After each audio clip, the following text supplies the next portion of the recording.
আমার সন্তান সমতুল্য ছাত্ররা যে আন্দোলন করেছিল তাদের আন্দোলনের সরকার এবং আদালতের মধ্য দিয়ে আজকে সমর্থনের মধ্য দিয়ে কিন্তু আজকে সমাপ্তি ঘটেছে। এরপরেও যদি কোনো দাবি থাকে, মাননীয় প্রধানমন্ত্রী বলেছেন আমার দ্বার উন্মুক্ত আছে, যে কোনো যৌক্তিক দাবি আজকে মেনে নেবেন, তাদের আহ্বান করেছেন।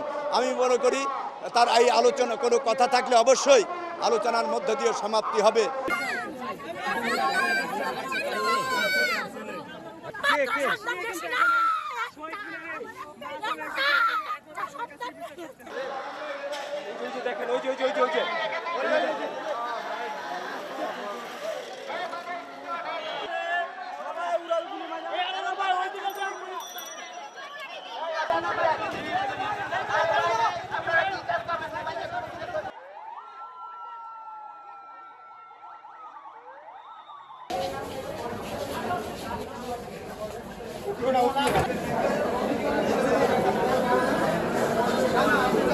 আমার সামনে দেখি 5টা লাশ আসছে, এরকম ছেলের দেখি মাথায় বুলেট, এই জায়গার থেকে মাংস উঠে গেছে। মানে আমি ভাবতে পারি না যে আমার দেশে এরকম যুদ্ধ আমার নিজেদের মানুষের মধ্যে দেখতে হবে।